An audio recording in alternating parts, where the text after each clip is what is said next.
Welcome to the Autism Mom Coach podcast. I am your host, Lisa Candera. I am a lawyer, a life coach, and most importantly, I am the full-time single mother of a teenager with autism. In this podcast, I am going to share with you the tools and strategies you need so you can fight like hell for your child without burning out. Let's get to it.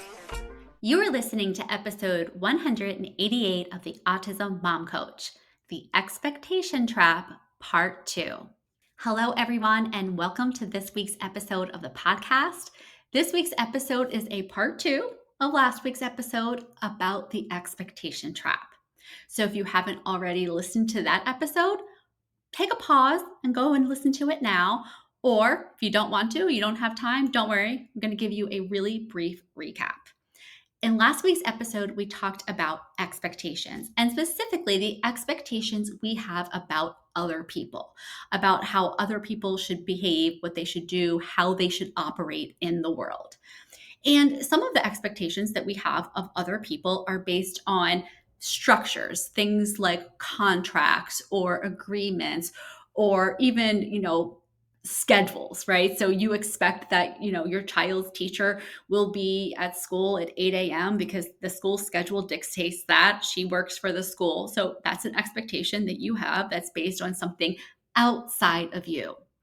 Some of our expectations are based on pattern and practice. So the way we've always done it is the way we expect that it will continue to be done. So for the last 20 years, if Christmas has always been at grandmom's house and grandmom is still cooking, you expect that Christmas this year will be at grandmom's house based on pattern and practice. The final bucket from where our expectations come from is all driven by us. It's all internal.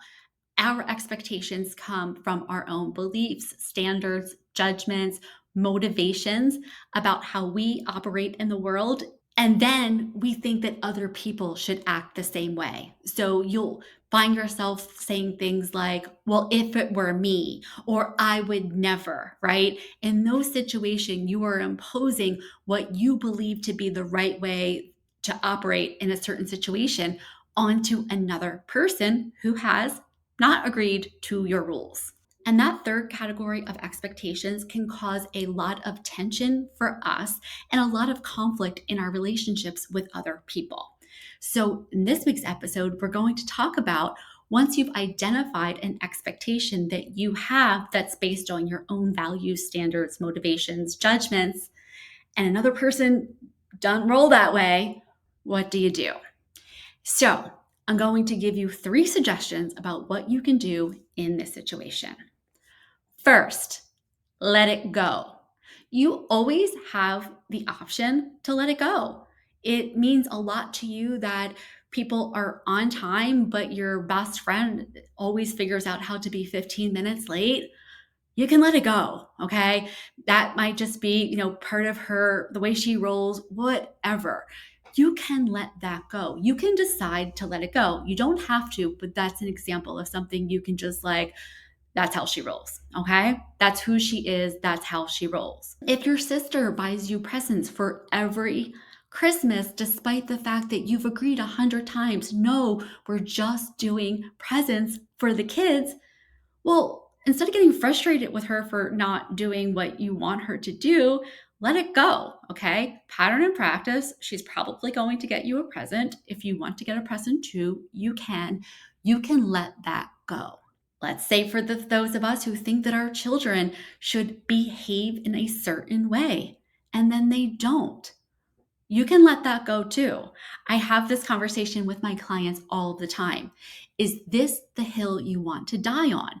And if it's not, let it go. For example, your child walks into the house after school, tells you they don't want to talk to you, and slams the door.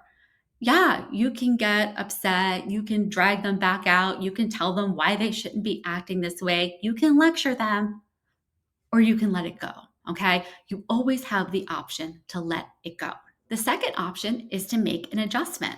Again, you're not queen of the world. You are not the template. You are not the baseline.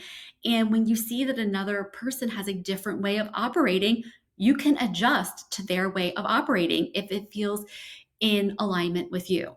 So let me just give you an example of this from my life. I have a quarterly phone call, Zoom call with my dad's side of the family. So this will be lots of cousins, aunts and uncles, people from, all over. So there's a bunch of different populated squares in that Zoom call, and everybody seems to be talking at the same time, which is not surprising. We are an Italian family, and if we were together in the same room, the same thing would be happening. However, one of the members of that call is new to our family. She is not of Italian descent. She is of a more proper English descent, and she has a very different idea about how those calls should be going. And she voiced that to a couple of us. Now, yes, that's an example of her having an expectation. We were not complying with the way she thought we should act and how things should be, and if it were her family, all of that. However, we all took the information in and we decided it's really not that big of a deal. Okay. It's really not that big of a deal if we talk over each other less, if we take turns in a little bit more of an organized way. Like, that is an adjustment I was willing to make. We are all willing to make it. And, the call went as it went. Now, we didn't have to make that adjustment. We could have been like, too bad, we're going to do what we're going to do. But again, we're not, not even, all of us agreed, we're not the baseline, each of us individually or collectively. And somebody else had a different view and a different experience, and we honored it. Third, you can enforce a boundary. Some of the expectations that we have are based on our beliefs and our values, that maybe that is the hill you want to die on.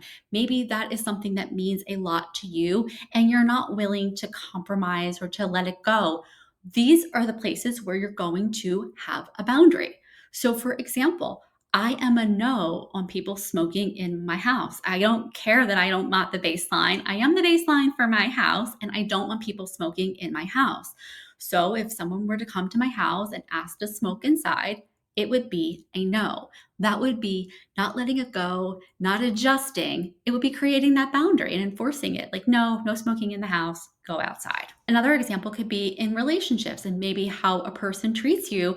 And yeah, okay, I'm not the queen of the world. And yeah, okay, I don't set the baseline for how they should act, but in relationships, this is important to me. This doesn't seem to be in alignment with this person. You can choose not to be in the relationship. You can choose to extricate yourself, okay? You always have these choices.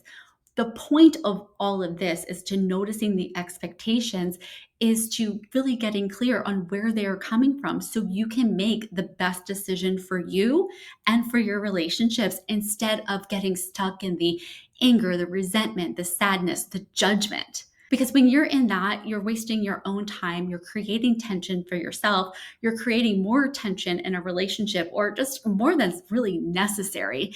And so these are all things that you can be aware of so that you can be more intentional in what expectations you do have of other people, and instead focusing on your expectations for yourself and how you want to operate. All right, everyone, that is it for this week's episode of the podcast. And that is it for new podcast in 2025. I cannot wait to talk to you in 2026, because I have something big that will be coming out in 2026, and an opportunity for more of you to work with me and to get the support that I provide to my clients. All right, everyone, have a great holiday season, and I will talk to you next year. Thanks for listening to the Autism Mom Coach. If you are ready to apply the principles you are learning in these episodes to your life, it is time to schedule a consultation call with me. Podcasts are great, but the ahas are fleeting. Real change comes from application and implementation, and this is exactly what we do in my one-on-one coaching program.